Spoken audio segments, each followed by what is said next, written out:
Sorciers, sorcières et amis moldus, soyez les bienvenus sur le Sortilège du SI.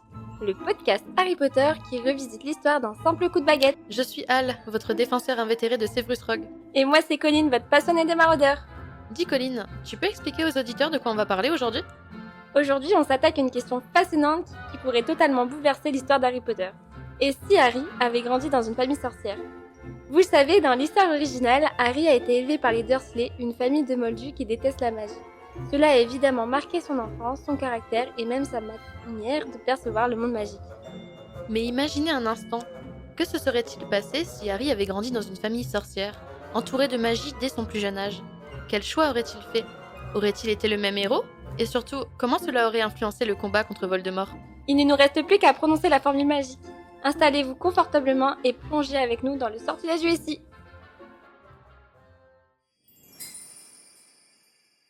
Mais avant d'imaginer ce scénario alternatif, revenons rapidement sur le contexte. Du coup, Colline, je vais te poser plusieurs questions pour que tu reviennes avec moi sur le contexte. Ne regarde pas mon document. Donc, est-ce que tu te souviens de la date de la mort des parents de Harry ? Alors, je sais que c'est en 1981. Ouais. Et il me semble que c'est pendant le 31 octobre 1981. C'est ça. Ouais.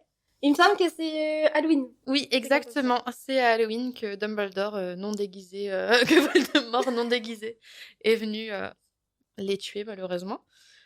Enfin, heureusement pour nous, sinon on n'aurait pas eu d'histoire. Exact. Enfin bon, on verra ça. Et du coup, est-ce que tu te souviens à quelle date Dumbledore a déposé Harry chez les Dursley ? Oula. Alors, si ça s'est passé le 31 octobre 1981, je dirais mi-novembre.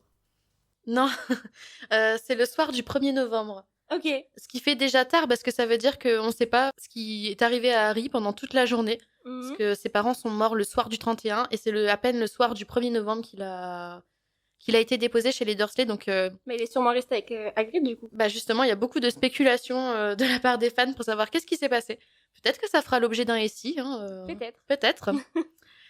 Et du coup, je vous propose qu'on revienne sur qu'est-ce qui s'est passé cette soir-là. Donc, au niveau du livre, l'histoire commence le 1er novembre au matin, il me semble, où on voit la journée de Vernon. Mais au niveau des films, c'est pas la même chose. Au niveau des films, on commence vraiment au moment où Minerva, sous la forme de son animagi, donc un chat, monte la garde devant chez les Dursley et demande à Albus de ne pas laisser... Enfin, supplie limite Albus de ne pas laisser Harry avec cette famille. Donc ensuite, on a Hagrid qui arrive avec une moto volante qui a été empruntée à Sirius, bien sûr. Voilà, à Sirius Black. Donc voilà, il arrive avec cette moto. Et moi, ce que j'aime bien quand même dans ce passage, c'est que Minerva, elle oppose un peu elle se pose des questions par rapport à si c'est prudent de laisser un petit bébé dans les mains de Hagrid. Et on a quand même Albus à ce moment-là qui dit qu'il fait super confiance. Qui confierait sa vie à Hagrid. C'est ça, qui confierait sa vie. C'est quand même fort de dire ça, surtout pour un grand sorcier qui dit ça d'un sorcier qui n'a pas terminé ses études et qui n'a normalement plus le droit d'utiliser la magie. Donc c'est quand même quelque chose de très fort, je trouve. Mm-hmm. Donc il dépose Harry sur le perron des Dursley en laissant une lettre qui explique les sortilèges qui sont en œuvre pour que Harry soit en sécurité au 4 Private Drive tant qu'il considère que c'est chez lui. Donc moi, je me suis tout de suite posé une question. C'est pourquoi avoir laissé un bébé devant la porte sans même sonner ? Mm-hmm. Et du coup, Colline, est-ce que tu sais quelle température il faisait ce soir-là ? Quelle température ? C'est une question assez... J'y avais jamais pensé. Mais j'imagine que c'est en novembre, donc on est en automne, il me semble. Donc je dirais plutôt frais. Et vu que c'est à Londres, c'est un pays qui est un peu proche de la France, donc niveau température et météo, on est un peu pareil, on n'est pas très loin. Et donc tu sais en France quelle température il faisait le 1er novembre 1981 ? Pas du tout, mais j'ai pu imaginer qu'il faisait frais et qu'il devait sûrement pleuvoir. Je pense, je suppose. Et du coup, t'as pas un guess un peu sur la température qu'il pouvait faire ? C'est-à-dire ? Bah, un chiffre. Ah, un chiffre. En novembre, je dirais 5 ou 6 degrés. Ok. Et ben en fait, il faisait 13 degrés. Ah, ok. Parce que j'ai regardé sur le site Wizards Park, excusez-moi pour mon anglais, qui répertorie les températures. Et donc, apparemment, il faisait 13 degrés. Donc, après, je ne sais pas à quelle heure de la nuit il faisait 13 degrés, parce que forcément, à minuit, il fait pas la même température qu'à 5 heures du matin. Mais voilà, ça donne une petite indication. Et donc, je trouve que c'est complètement irrespectueux. Enfin, irrespectueux. C'est complètement irresponsable de laisser un enfant devant la porte. Surtout qu'il aurait très bien pu sonner, en fait, chez les Dursley pour expliquer la situation. Oui. Bonjour, je suis Albus Dumbledore, grand Manitou suprême. Il avait peut-être tout simplement peur que son oncle, enfin sa tante et son oncle ne le prennent pas, tout simplement. Ouais, mais au moins il l'aurait su et il aurait pu faire quelque chose d'autre avec Harry. Je suis totalement d'accord, mais après des fois Dumbledore, il a des agissements parfois pas très logiques. Et qu'on ne devrait pas toujours excuser. Exact, j'avoue. Mais donc voilà un peu pour le contexte. Et donc la seconde question que je me suis posée, donc on va s'arrêter quelques minutes et se demander pourquoi est-ce que c'est Dumbledore qui a pris cette décision. Donc moi dans mon headcanon, c'est Dumbledore qui s'est autoproclamé responsable du placement de Harry. Il affirme que c'est la seule solution pour protéger Harry grâce au sacrifice de Lily, mais est-ce la meilleure décision? Donc Colin, à ton avis, pourquoi est-ce que c'est Dumbledore qui a pris cette décision et si ça n'avait pas été lui, qui ça aurait pu être? Eh bien, moi, je pense que Dumbledore s'est autoproclamé. Oui, on rigole parce que j'ai dit 10 fois la phrase avant de réussir à la dire. D'Harry et du coup, un peu gérer un peu l'adoption, entre guillemets. Je pense que c'est parce que déjà, il connaît Harry, il connaît Sirius, Remus, Peter, etc., Lily et James depuis leur enfance. Et je pense que ils avaient un lien, Dumbledore avait un lien de très mentor avec eux, que comme il a eu avec Harry. Et du coup, quand il s'est passé ce qui s'est passé, déjà, Dumbledore, c'est un peu le fondateur de l'Ordre du Phénix. Et du coup, forcément, tout ce qui se passe par rapport à la résistance, l'armée de Dumbledore, etc. Enfin, je confonds, c'était dans les films plutôt. C'était un peu la précédente armée de Dumbledore quand même. Voilà, c'est ça.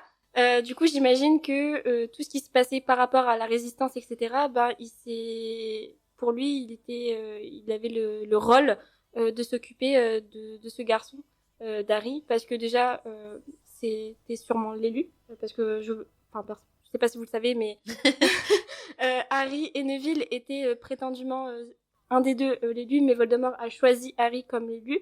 Et du coup, forcément, tout ce qui se rapproche de près ou de loin de Voldemort, forcément Dumbledore s'en occupe.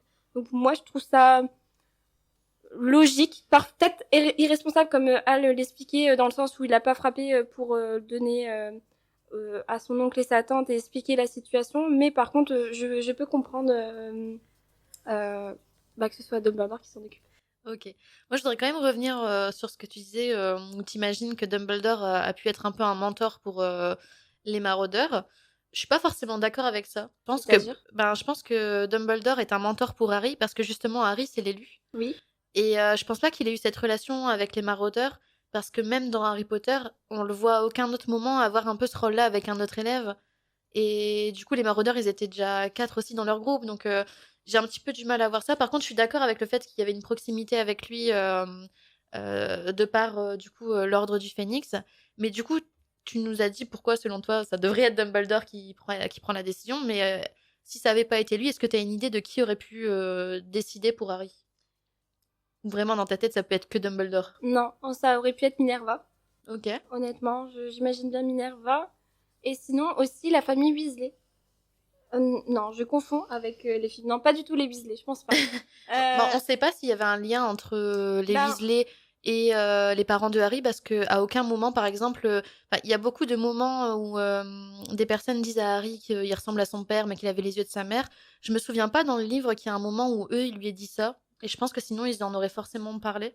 Oui. Après moi, comme je l'ai dit à l'épisode de présentation, je mélange beaucoup les histoires créées l'univers créé par les fans et l'univers vraiment créé par J.K. Rowling. Donc c'est vrai que des fois, vous allez peut-être entendre des choses qui ne sont pas canon, mais qui sont un peu dans ma tête comme ça se passe. Faudra faire le tri.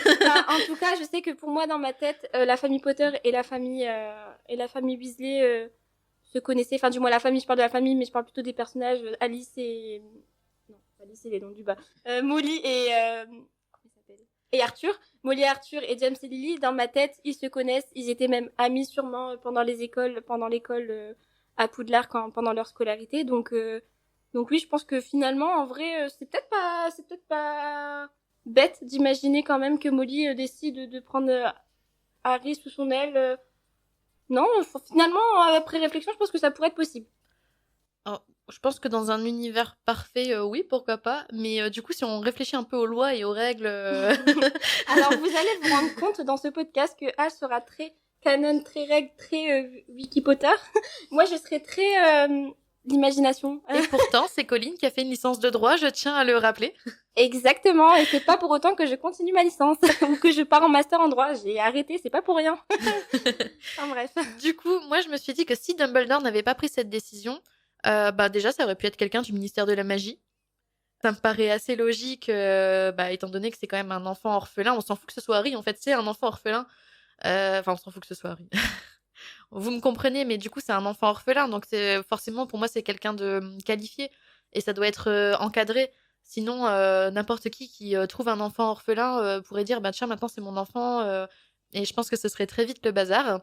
Donc je me suis dit, pourquoi pas le ministre lui-même, parce que dans Harry Potter, le ministre de la magie, il a quand même un peu tous les pouvoirs. Il a carrément même voix sur ce qui se passe à Poudlard et tout ça. Donc je me suis dit, pourquoi pas le ministre, ou bien un ministère spécialisé. Donc Colline parlait du wiki, donc j'ai fait des recherches, j'ai beaucoup lu le wiki, et j'ai pas vu de ministère par rapport à ça, et je trouve que c'est un peu aberrant, parce que Harry, ça doit pas être le seul enfant orphelin qui perd ses parents, enfin du coup parce que enfant finalement, orphelin, quoi. par exemple, Neville, il a eu la chance quand même d'avoir sa grand-mère, faut pas l'oublier, mais Harry, à part la sœur de Lily, niveau famille, il avait personne parce que sa seule famille aussi c'était Sirius, forcément. Oui, il faut le dire. T'inquiète pas, on va y revenir après sur ça. Mais du coup, même dans le monde moldu, quand un enfant perd ses parents et que il finit par être élevé par quelqu'un de sa famille, que ce soit un oncle, une tante, une grand-mère, un grand-père, c'est quand même encadré. Il y a quand même quelqu'un qui vient, qui vérifie, qui met en place les choses. Et là, dans Harry Potter, on a l'impression que c'est un peu obsolète, quoi. Donc après, nous, on connaît que l'histoire du côté de Harry. On n'a pas d'autres exemples d'orphelins qui ont pu être placés à part Neville, mais du coup, c'est arrivé avant que l'histoire ne débute, donc forcément, on ne sait pas comment ça s'est passé. Mais du coup, ça me pose quand même beaucoup de questions. Et donc maintenant, on pourrait se demander pourquoi Dumbledore a pris cette décision. Oui. Et là, il y a des choses à dire. Je t'écoute. Donc, Harry, il a un parrain. Oui. Qui s'appelle Sirius Black. Sirius Black, qui ne pouvait pas s'en occuper. Je ne vous dis pas pourquoi, parce qu'on y reviendra après. Mais du coup, je me suis demandé pourquoi il n'avait pas de marraine. Oui. Alors, je me suis tellement posé la question que j'ai même vérifié si ça existait en Angleterre. Mais forcément que oui, ça existe. Donc, je me dis, est-ce que la marraine est décédée? Est-ce que ça pouvait peut-être être quelqu'un de l'Ordre du Phénix, par exemple Alice Londubat? Étant donné que les parents de Harry faisaient partie aussi, je me suis dit que ça pouvait peut-être être une possibilité. Mais en tout cas, on n'en sait rien du tout. À aucun moment, c'est mentionné dans l'histoire. Donc après, tout ne peut pas être mentionné, hein, j'en suis bien conscient, mais on est là pour enquêter et se poser des questions. Donc déjà, je trouve que l'absence de famille, excepté les Dursley, alors je vais vous le lire comme je l'ai écrit sur mon document, je trouve que ça tombe un peu comme un cheveu sur la soupe. Donc, vous voyez, j'ai écrit ça comme ça. Et j'assume. Donc, les parents de Lily sont morts d'une cause inconnue avant le début de l'histoire. Moi, perso, j'ai une petite théorie. Oui. J'ai envie de croire, c'est un peu bizarre de dire ça, mais j'ai envie de croire qu'ils sont morts d'un accident de voiture. Parce que comme les Dursley ont fait croire ça à Harry par rapport à ses parents, je me dis que ça peut être très drôle du coup. Alors, drôle non. Enfin, non, mais drôle dans le sens un peu pas sarcastique, mais tu vois. Oui.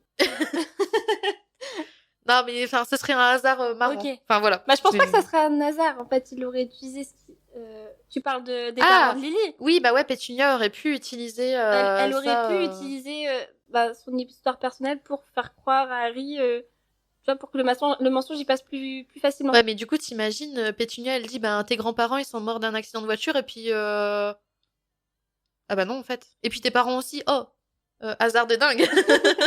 Ouais, pas de chance avec les voitures. Ouais. Mais ça, c'est possible, hein. C'est possible, mais du coup, je trouverais ça très drôle. Et est-ce que, Colline, tu sais de quoi sont morts les parents de James? Alors là, je m'impose une colle. Alors, je pense pas que ça soit par rapport à la résistance, par rapport à... Non, c'est une maladie. Ouais, je pensais à une maladie. Je pense qu'ils sont morts de vieillesse, tout simplement. Alors, ils étaient vieux, c'est vrai. Ouais. Parce qu'ils ont eu James très tard. Mais ils sont morts d'une maladie. Est-ce que tu veux que je te la fasse deviner ou est-ce que tu veux que je la dise? Bah, si le deviner c'est facile, ok, mais moi je suis très nulle pour deviner. Donc, on va quand même tester. Vas-y, on essaye. En fait, c'est un mixte entre une personnage mythologique dans Harry Potter et le nom d'une maladie moldue qu'ont les enfants généralement jeunes, qui est très contagieuse et qui leur donne des boutons. Alors, la varicelle. Ouais. Et une moitié de créatures magiques. Un dragon. Oui. Ah oui, j'en ai déjà entendu parler, c'est pas le dragocelle. C'est ça, c'est la dragoncelle. Par contre, je tiens à rétablir la vérité. J'ai un t-shirt Harry Potter où il y a un dragon et je l'ai montré à Colline. Alors moi, j'avais pensé au loup-garou, j'avais pensé au sombral. La loup-goroncelle. Loup-garou, sombral, mais j'avais pas pensé, j'avoue, au dragon. Et donc, la dragoncelle, elle est aussi connue sous le nom de la variole ou de la varicelle du dragon. Ok. Voilà. Donc moi, je connaissais du coup la dragoncelle, et je savais que du coup les parents de James étaient morts de ça, mais je ne savais pas quels étaient les symptômes. Donc je sais pas si toi tu sais ou pas. Les symptômes de la dragoncelle. Bah du coup, vu que j'avais déjà entendu parler de dragoncelle, mais c'est que quand on en est parlé maintenant, je ne pense pas savoir les symptômes à part des boutons. Ouais, il y a des boutons. Alors du coup, dans le canon de base, donc on sait que elle rend le teint verdâtre et le visage grêlé, et qu'elle ferait éternuer. D'accord. Et on a des indications en plus qui ont été données dans le jeu Hogwarts Legacy. Donc la dragoncelle donne des symptômes caractéristiques comme une peau parsemée de marques vertes, des étincelles qui s'échappent des narines et une éruption verte et violette entre les orteils. Ok, c'est très précis. Ouais, donc imagine le médicomage qui regarde entre les orteils des gens pour vérifier s'ils ont la dragoncelle ou pas. Bah finalement, pourquoi pas, hein. Il y a un peu le tout pour en faire un monde. Les années d'études pour regarder les pieds des gens. Il y a des podologues, c'est vrai, en fait. Non, j'ai rien dit, c'est très bien de faire ça, c'est très utile. Et du coup, la dragoncelle, normalement, c'est pas une maladie qui est très mortelle, elle l'est uniquement pour les personnes qui sont âgées. Bah forcément, du coup, je suis pas étonnée, ça revient un peu par rapport à la varicelle. Oui, c'est ça. Et puis, j'ai oublié, bien sûr, de regarder exactement l'âge des parents de James, mais... Ils avaient un certain âge. Ils l'ont eu vraiment sur le tard. D'ailleurs, j'avais noté leur prénom quelque part et là, je les ai plus. Mais c'est pas grave. Donc, je le rappelle, le principal argument de Dumbledore pour placer Harry chez les Dursley, c'est que déjà, c'est la seule famille qui lui reste. Et donc, pour lui, c'est important aussi qu'il puisse grandir dans sa famille. Je rappelle quand même que normalement, quand Dumbledore a placé Harry là, il ne savait pas comment étaient les Dursley. Et du coup, aussi pour que Harry grandisse loin de la célébrité. Puis surtout loin de la magie, je pense. Ouais, c'est ça, loin de la magie, loin de la célébrité. Et donc ensuite, je me suis posé comme question, qui d'autre aurait pu s'en occuper? Donc là, Colline, je vais te demander de faire quelque chose et je vais vraiment te demander de le faire. Hein. Ok, je suis prêt. Ouais, donc je vais t'énoncer 4 possibilités. Ok. Et tu vas devoir à chaque fois me dire pourquoi c'est pas possible. Ok. Même si tu n'y crois pas, ok? Ah, même si j'y crois pas. Même si tu n'y crois pas. pas. Alors, ça va être très compliqué. Tu vas devoir le faire quand même. Ok, vas-y. Les auditeurs comptent sur toi. Ok, vas-y. Alors, du coup, la personne la plus évidente sur qui aurait pu s'en occuper, c'est Sirius Black. Et du coup, pourquoi dans le canon Harry Potter pourquoi dans le canon Harry Potter, Sirius Black ne peut pas s'occuper de Harry? Bon, dans mon cœur, forcément, dans ma tête... On s'en fout, dans le canon de Harry Potter. Alors, laisse-moi finir ma phrase, s'il te plaît. Dans ma tête, forcément, Sirius Black est le meilleur père de substitution d'Harry. Mais c'est vrai que dans le canon, forcément, il peut pas s'en occuper, tout simplement parce qu'à ce moment-là, on pense que Sirius est le traître et qu'il a vendu James et Lily à Voldemort et forcément, du coup, il est à Azkaban et il peut pas s'occuper d'Harry, tout simplement. C'est ça. Et donc, la deuxième personne, pareil, dans le canon... Je suppose que c'est Rémus Lupin. C'est Rémus Lupin. Donc, pourquoi est-ce qu'il ne peut pas s'occuper de Harry? Déjà, c'est un loup-garou. Donc forcément, c'est assez compliqué déjà de le faire garder. Si déjà les bébés, le faire garder une nuit par mois, sachant que Rémus Lupin, quand il se transforme en loup-garou, généralement les lendemains de pleine lune, il n'est pas capable de s'occuper d'un enfant. Puis il n'a pas l'argent pour une nourrice. Forcément, quand t'es un loup-garou dans la société sorcière de l'époque, forcément, c'était mal vu. Donc, on lui accordait pas beaucoup de travail. Enfin, dès qu'il faisait un travail, il était très discriminé par rapport à ça parce que il devait louper le travail au moins une fois par mois et généralement aussi le lendemain pour se remettre de la pleine lune. Donc, ouais, je dirais déjà sa condition de loup-garou. Le fait qu'il n'ait pas de travail à cause de sa condition et de la discrimination par rapport à ça. Et aussi parce que la personnalité de Rémus, il est très...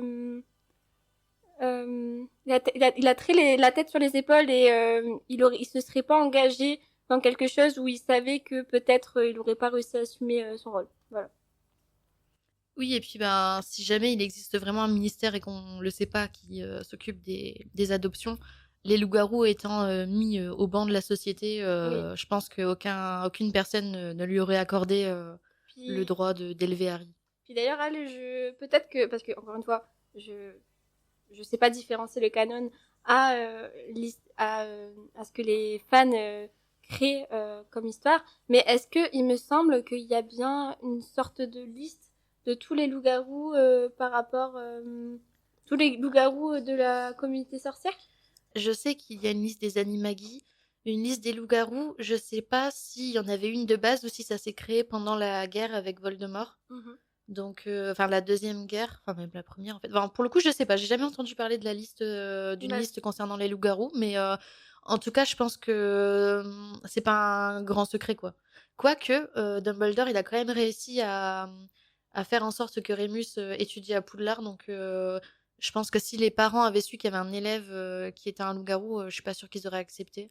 Donc peut-être que c'était caché. Après, il me semble que au début de la scolarité de Rémus, personne ne le savait qu'il était loup-garou. Donc forcément, comme personne ne le savait, même le ministère ne le savait pas, j'imagine que Dumbledore avait pris ses dispositions pour prendre Rémus à Poudlard. Et du coup, je pense que Rémus Lupin était vraiment un loup-garou aux yeux de la société sorcière après l'école, je pense. Oui, parce que sinon, même quand il était enseignant à Poudlard, je pense pas que ça aurait été accepté. Parce que les parents ont découvert ça pendant l'année. Oui, parce que finalement, dans le prisonnier d'Azkaban, au début, personne n'est au courant que Rémus était un loup-garou. Donc je pense que c'est vraiment pendant la Deuxième Guerre, la Deuxième Guerre comme s'il y en avait eu 10 000, mais je pense vraiment que c'était pendant la Deuxième Guerre, à la fin, que les gens ont vraiment pris conscience que Rémus Lupin était un loup-garou. Et du coup, ma troisième possibilité, c'est que Harry grandisse à Poudlard. Ouf. J'ai lu plein de fictions où il grandit à Poudlard, du coup ça m'a fait penser à ça. Alors j'ai jamais imaginé un univers alternatif où Harry grandissait à Poudlard, mais du coup de toute façon là je dois essayer de dire pourquoi ce serait pas possible.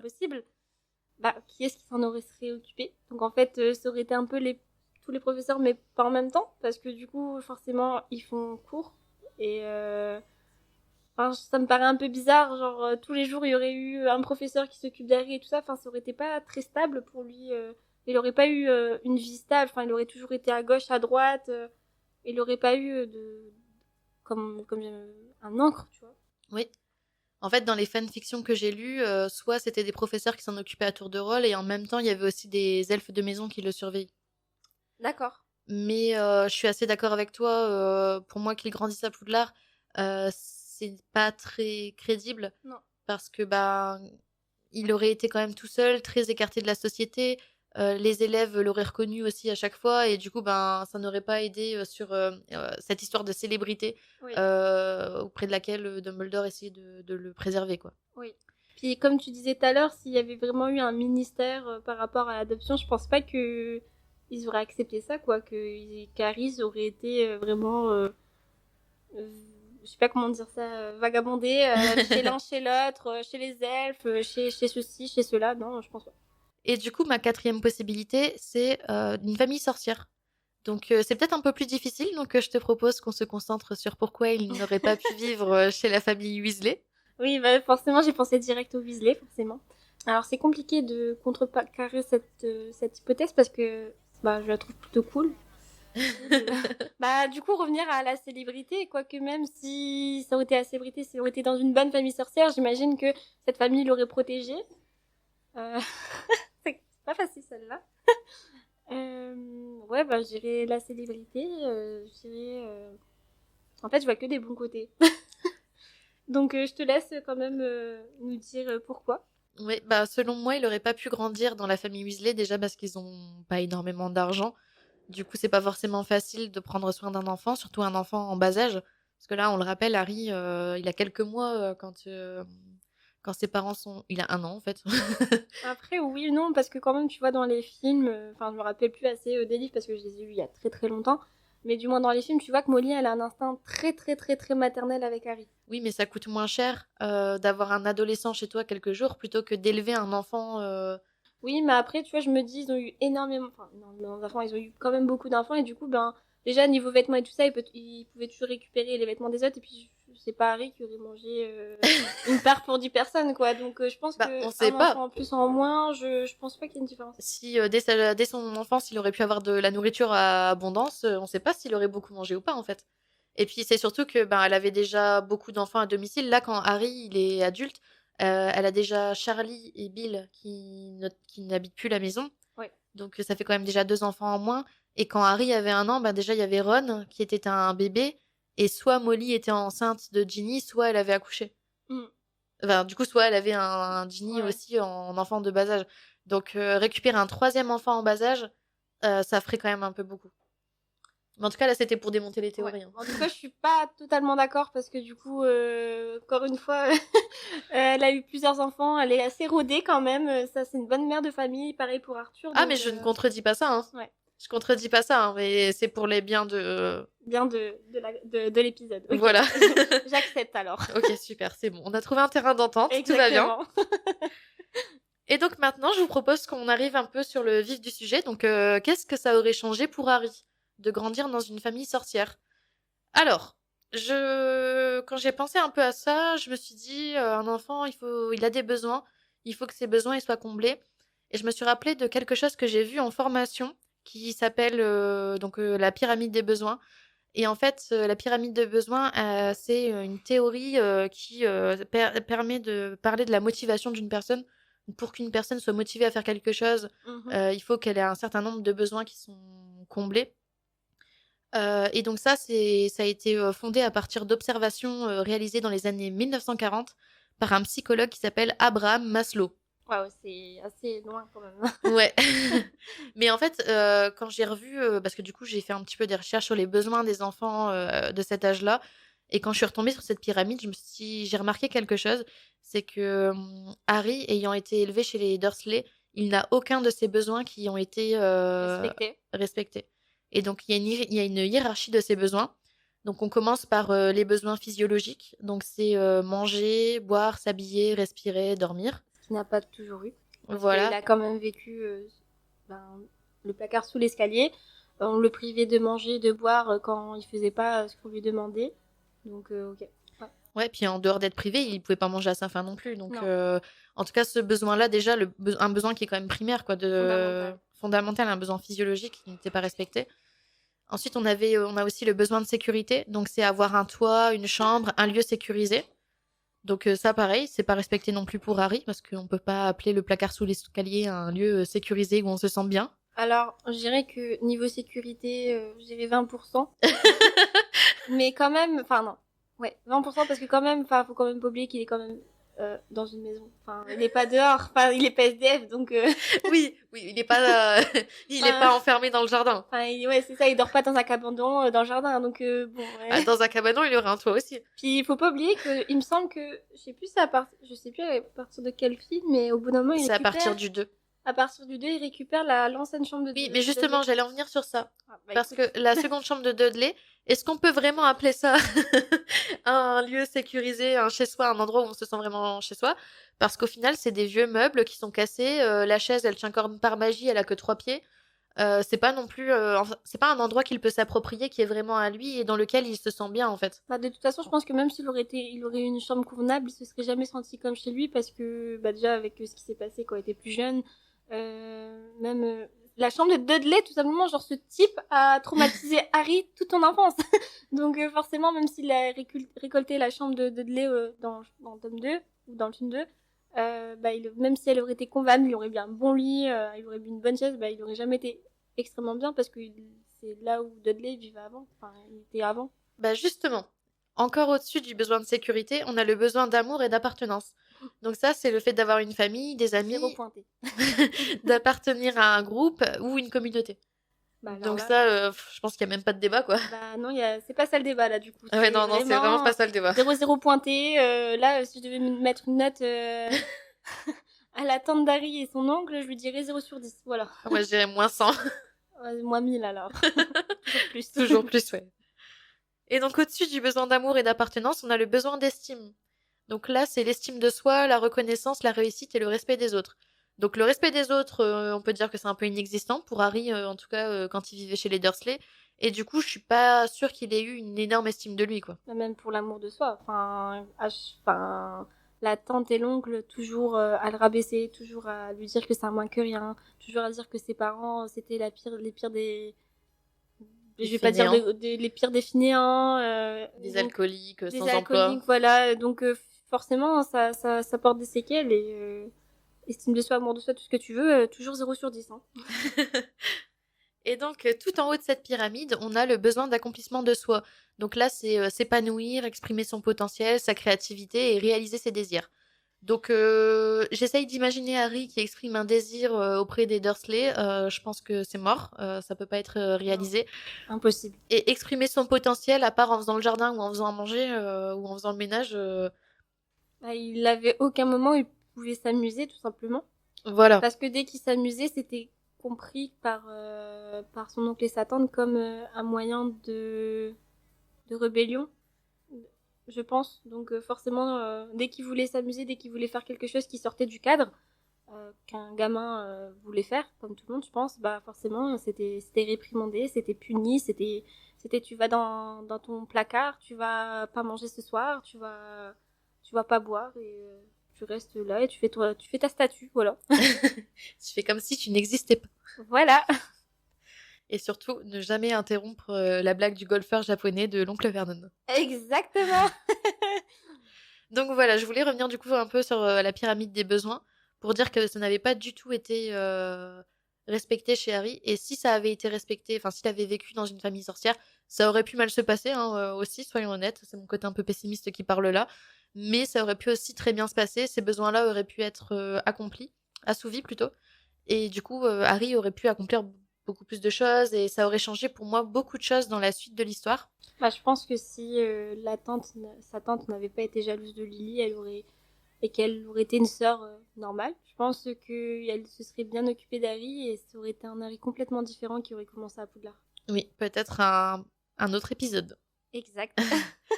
Et donc, s'il avait grandi dans une famille aimante, ses besoins auraient pu être satisfaits. Il aurait pu avoir des amis sur qui compter, déjà dans son enfance, mais surtout des adultes en qui il aurait pu avoir confiance. Parce que dans l'histoire, il y a quand même énormément de choses qui se sont passées, parce que Harry n'ayant pas confiance en les adultes, il n'a pas forcément demandé de l'aide, et du coup, il est arrivé des malheurs. Est-ce que tu as des idées, Colline, de choses qui se sont passées dans l'histoire et qui ne se seraient pas déroulées si jamais Harry en avait parlé à un adulte? Alors oui, forcément tu vas me dire encore tu parles de ça. Bah la mort de Sirius tout simplement. Oui, bah ça faisait partie d'une des choses que j'ai notées. Forcément, moi ça me vient qu'à ça. S'il en avait parlé à Dumbledore, s'il en avait parlé à Rogue. Oui. Non mais malgré l'avis que tu as sur Rogue, Rogue est quand même un professeur qui à ce moment-là avait déjà prouvé à plusieurs reprises qu'il avait sauvé la vie de Harry. Donc malgré tout ce que tu peux penser de Rogue et tout ce que je suis sûre la moitié de nos auditeurs au moins pensent, et même Ayel qui est actuellement en train de nous écouter et qui s'occupe de l'enregistrement de ce podcast, ça n'empêche qu'il a quand même prouvé à maintes reprises que il essayait de sauver la vie de Harry, donc il aurait pu aussi le voir. Finalement, ça aurait pu être Dumbledore, Rogue, ça aurait pu être McGonagall. En fait, tout simplement un adulte. Oui. N'importe quel, enfin peut-être pas n'importe quel adulte, mais même Arthur Weasley, pardon. Comment il s'appelle Shatterbolt, non Shacklebolt. Ouais, ça. Celui-là. Pardon. Mais du coup, n'importe quel adulte qui était proche d'Harry, on va dire, l'aurait pu l'aiguiller et lui dire mais non en fait Sirius il a pas été kidnappé par les Mange-Morts et en fait peut-être que Sirius aurait été encore là et mon cœur n'aurait pas été brisé. Voilà. Donc oui, voilà un moment où Harry n'a pas fait confiance aux adultes et qu'il aurait dû, en fait, tout simplement. Moi, j'ai noté aussi un truc un peu moins... qui te brise moins le cœur. Oui, sûrement, oui. Un peu plus léger. C'est dans le tome 1. Donc, c'est quelque chose qui est que dans les livres. Donc, si on a des auditeurs qui n'ont pas lu les livres, vous allez le découvrir. Mais du coup, dans le tome 1, on a Malfoy qui provoque Harry en duel. Et donc, Harry, il s'y rend à ce duel. Et pareil, en fait, si Harry en avait parlé à un adulte, parce que bon, c'est peut-être pas quelque chose qui paraît hyper grave, mais en vrai, c'est quand même une provocation d'un élève. Donc, s'il avait dit à un adulte, ouais, Malfoy, il me donne rendez-vous à telle heure, à tel endroit, tel soir, ben, en fait, c'est pas, il y aurait pas eu des grands bouleversements de dingue, mais c'est toutes des petites choses, en fait, que Harry ne pense pas à faire, parce qu'il n'a pas confiance en les adultes.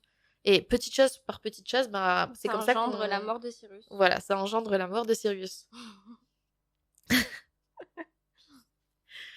Donc il y a ça. Il y a aussi le fait que s'il avait grandi dans une famille sorcière, il aurait pu avoir beaucoup plus de connaissances de base sur le monde magique.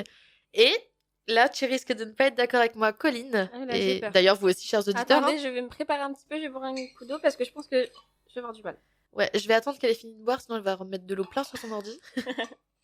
Vas-y, je suis prête. T'es prête ? Ouais. Alors, Allez, si Harry avait eu des connaissances de base sur le monde magique, je pense qu'il aurait peut-être pu être réparti dans une autre maison. Parce que, rappelons-le, à la base, le Choixpeau hésitait entre deux maisons, donc Gryffondor et Serpentard. Et Harry a été réparti à Gryffondor parce qu'il a demandé au chapeau de ne pas être réparti à Serpentard, parce que Ron venait de lui dire que tous les sorciers qui étaient à Serpentard tournaient mal. Donc déjà, s'il avait eu des connaissances sur la magie, je pense qu'il n'aurait peut-être pas prononcé cette phrase-là, ce qui aurait influencé le Choixpeau. Je pense aussi que... Bah, alors, du coup, j'ai une petite théorie, hein, parce que j'ai toujours plein de petites théories, mais je pense que si Harry a été réparti à Gryffondor, c'est aussi parce que peu avant qu'il soit à la cérémonie de répartition, si je me trompe pas, à peu près un mois avant, Hagrid est venu du coup le chercher chez les Dursley, là où les Dursley avaient essayé de fuir en vain. Et du coup, il lui a fallu énormément de courage pour suivre Hagrid, qui est quand même un demi-géant, donc il doit être hyper impressionnant. Et en même temps de quitter les Dursley, parce que même s'il était pas bien avec eux, ben c'était quand même son point de repère. Et là, tu t'as dit un point important, et pourquoi c'est forcément qu'il... Enfin, peut-être pas forcément. D'ailleurs, tu vas être étonnée de ma réponse après, mais t'as dit courage, tout simplement, le courage d'aller avec Hagrid, donc forcément, je trouve que déjà... Par là, c'est aussi simple que ça, il a eu le courage d'aller avec Hagrid alors que c'est un demi-géant comme tu disais et que bah il fait flipper. Enfin, moi la première fois que j'avais vu Harry Potter à l'école des sorciers, je vois un grand géant comme ça, je me dis oula non, je pars pas avec lui. Donc il est parti avec lui, donc il est très très bien à Gryffondor et j'imagine bien à Gryffondor. Mais du coup je vais reprendre à ce que tu disais par rapport à ça, bah tu vas être étonnée parce que je suis pas contre qu'il puisse aller à Serpentard. Oh. Attendez, alors je suis contre qu'il ait un lien avec Severus parce que c'est trop compliqué pour moi, c'est pas possible. Et je ne parle pas de Severus là. Oui, mais par contre, t'es peut-être étonné, mais je suis pas contre cette théorie qu'il puisse aller à Serpentard parce que finalement, je suis pas un monstre et je pense que les Serpentards ont été beaucoup discriminés pour toutes sortes de raisons et c'est pas parce que l'un est mauvais que tout le monde est mauvais. Et du coup, je suis pas contre. Et c'est dommage parce que j'aurais bien voulu te contredire pour ça, mais non. Je vais pas mentir juste pour créer un débat où je suis d'accord. Alors, tu vas être surprise toi aussi, parce que je n'allais pas forcément dire qu'il aurait été à Serpentard. Waouh. Alors ça va pas, là, on est un peu trop d'accord, là. Ouais, non, ça va pas. Généralement, quand on est trop d'accord comme ça va pas. C'est peut-être parce qu'après le prochain épisode, ça va être un conflit un peu plus... Non. Mais du coup, pour revenir sur ce que je disais, je pense aussi, ma petite théorie à moi, c'est aussi qu'il a été réparti à Gryffondor parce que récemment, juste avant la cérémonie, il a fait preuve d'un énorme courage. Donc, pour moi, ça a influencé aussi le Choixpeau. Oui. Et donc, bon, il aurait pu aussi terminer à Serpentard, comme l'a dit Colline. Mais moi, en fait, je pense que s'il avait eu des connaissances sur le monde magique, il aurait peut-être été aussi un peu plus érudit et peut-être qu'il aurait terminé à Serdaigle, pardon. Parce que on voit dans Le Prince de Sang Mêlé, quand il réussit bien les potions et tout, il y a quand même une fierté de sa part. Il est quand même heureux de réussir. Et même dans les tout premiers cours qu'il suit dans Harry Potter 1, il prend des notes, il est quand même hyper sérieux. Et donc je pense que si déjà de base il avait eu des connaissances, peut-être que du coup il aurait été sur une pente différente en fait. Alors moi je suis pas d'accord parce que je me dis que Harry, quand il arrive à Poudlard, c'est un monde qu'il connaît pas et du coup forcément il est émerveillé par tout. Que ce soit le château, que ce soit les matières qu'il connaît pas, qui pour lui c'était inconcevable que ça existe. Donc moi je trouve ça logique qu'il s'intéresse et qu'il veut apprendre parce qu'il a jamais vu ça de sa vie et généralement comme tout le monde, hein, quand tu apprends quelque chose que t'as jamais fait, bah t'es vite plus pris. Et je me dis que s'il avait vécu dans un monde magique ou dans une famille sorcière où il aurait les bases, etc., bah, je pense qu'il aurait pas été aussi assidu que ça. Bah on sait pas parce que si du coup il avait eu des connaissances de base et qu'il aurait mieux réussi, peut-être que ça l'aurait encouragé à encore plus travailler et à toujours réussir de plus en plus. Après tout, bon, je ne crois pas qu'il y ait de la génétique là-dedans, mais malgré... Bah, si, la génétique de Lily, Bah le oui, côté mais de Lily. moi je suis pas convaincue que c'est parce que tes parents sont sérieux en cours que l'enfant est sérieux en cours. Non, moi C'est je une pense idée que... qui est quand même véhiculée par Alors, Harry Potter parce qu'on dit souvent que Harry il a le même comportement que son père. Moi j'y crois pas du tout, mais je pense que s'il avait eu des connaissances de base et que du coup ça aurait été plus simple pour lui de suivre les cours, bah peut-être que ça l'aurait encouragé et qu'il aurait aussi euh, pu finir à Serdaigle. je suis pas convaincue pour Serre d'Aigle pour moi, mais je sais pas. Je pense que ça aurait été un mix des deux, ça aurait été un peu de Lily, un peu de James et Sirius. Donc forcément, ben, Mais tu sais qu'il ne partage pas de sang avec Sirius. je sais, mais pour moi, il... Oui, mais ce qui Ça, c'est pas existe le- pour toi n'existe pas dans la vraie De vie. toute façon, c'est pas le sujet. Bah, finalement, c'est parce que si ça aurait été un monde idéal où, où il aurait vécu avec Sirius toute sa vie, bah forcément, il aurait influencé. Enfin, moi, je sais que, regarde, Oui, mais là, on parle pas de ça. Là, l'épisode, c'est s'il avait grandi dans une famille sorcière. C'est super important, du coup, de rester dans je le... sais, mais, Dans notre sortilège, il nous a conduit dans une famille sorcière. Pas du tout dans Sirius. mais je parlais pas forcément de Sirius. Je te parle, ça aurait pu être n'importe qui. Regarde-moi, mon parrain, c'est le meilleur ami de mon père. Bah, mon parrain, il m'a influencé de comment je suis aussi aujourd'hui, même s'ils ont pas de lien de sang. Enfin, bref, Oui, mais c'est pareil. un autre débat. C'est un autre débat. Pareil, il aurait très bien pu être dans une famille sorcière de gens très érudits et... Tu vois. Oui. Donc, en tout cas, moi, la chose que je voulais dire là, c'est que peut-être qu'il ne se serait pas retrouvé à Gryffondor. Je pense que ça, on est d'accord. Oui, je suis d'accord. Oui. Moi, je l'aurais plus vu si c'était pas Gryffondor ou si c'était pas Serdaigle, non, Serpentard. Bah, je l'aurais vu en pouce. Je le vois pas du tout à Poufsouffle. Mais pas du tout. Ouais, moi non plus, en fait, finalement. Ouais, non, ça aurait été soit Gryffondor, soit Serpentard pour moi, finalement. Genre, vraiment, Serdaigle, ouais, je sais pas. À réfléchir, en vrai. Ça aurait peut-être un SI, mais si Harry était à Serdaigle, ça pourrait être... Ouais, j'avoue. Ben, si ça vous intéresse, dites-le nous en commentaire hein, et on le fera. Ce sera Colline qui va le préparer. Oula, non. Non, mais je le préparerai et puis comme ça, je vais te convaincre.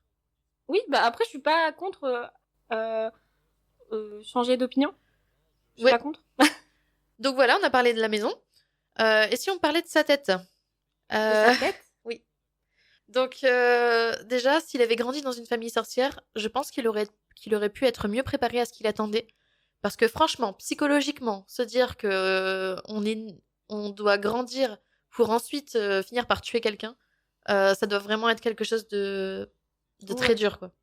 Oui, mais alors, peut-être qu'il le sait pas aussi. Peut-être que, regarde, il l'aurait pas appris tout de suite. Je pense pas que, genre, à 6 ans, il dit, bon, écoute, tu vas grandir. Tu vois, t'as 6 ans, donc t'es encore petit. Mais tu verras, à 10 ans, tu vas commencer à apprendre les sortilèges pour tuer Voldemort. Donc, on va t'apprendre... Enfin, tu vois, tu vas pas dire maintenant. Je pense que ça veut rien dire le fait qu'il soit dans une famille sorcière Oui, ou mais pas. tu peux être préparé à quelque chose sans savoir exactement ce qui va t'arriver. C'est-à-dire... Bah, en fait, il aurait pu avoir des préparations magiques, enfin, par exemple, des cours de soutien, de duel, des choses comme ça. Déjà pour le côté magique et même pour le côté psychologique, tu peux être préparé à un événement sans savoir exactement ce qui va se passer. Au final, c'est ce qui se passe un peu avec Harry Bah oui. par rapport à ce que fait Dumbledore, de façon pour moi pas très bien parce que c'est très caché et puis c'est un peu je suis proche de toi, là je suis moins proche, je suis reproche de toi, je te dis ce que je veux que tu saches mais Ouais, pas c'était forcément un ce qui peu est une bon pour toi. relation finalement un peu, je dirais pas toxique, faut pas abuser non plus, mais Enfin, je veux dire, un coup, il était très très proche d'Harry, un coup, il lui parlait pas du tout de l'année. Et même psychologiquement, pour Harry, il se dit, mais qu'est-ce que j'ai fait de mal? Pourquoi il me parle plus? Pourquoi il revient? Non, non, enfin, tu vois, Bah c'est voilà, il un y a eu peu des un... erreurs.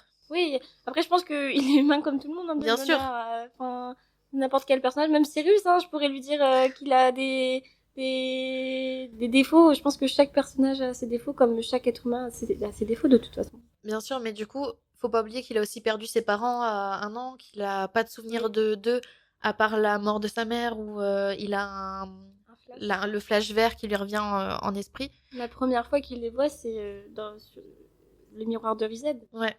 Qu'il les voit vraiment. Bon, il lui parle pas parce que forcément c'est un miroir. Il montre juste son souhait le plus important, mais mis à part ça. Oui, parce que même les photos, c'est seulement à la fin du 1 qu'il Oui. reçoit des photos. Ouais.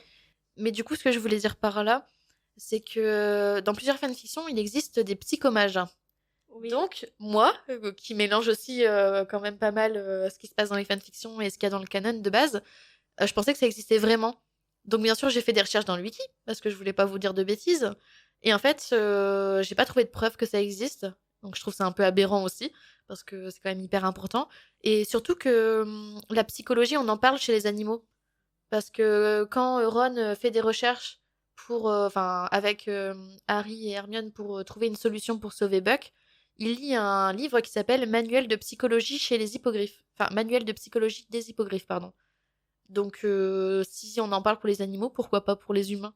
Dans ce cas-là, Pour est-ce les que... sorciers. Ouais, pour les sorciers, bah, qui sont des humains aussi. Oui. Mais du coup, j'ai regardé sur le wiki tous les étages.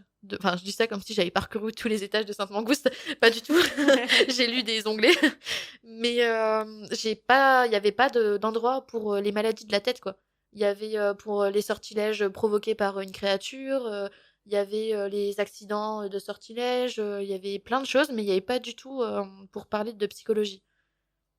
Donc je trouve ça un peu fou. Et voilà, si vous m'entendez, le ministère de la magie, je milite pour qu'il y ait des psychomages Oui, à Sainte-Mangouste. Oui, pourquoi des psychologues et dans la vie humaine, enfin, pas dans le sens dans la vie moldue, pourquoi des psychologues du coup pour des hippogriffes et pourquoi pas pour des sorciers? Non, il n'y a pas de psychologue pour les hippogriffes, mais en fait, on parle de psychologie pour savoir qu'est-ce qu'il y a dans la tête des hippogriffes. Oui, mais finalement, c'est des psychologues qui ont écrit ce livre.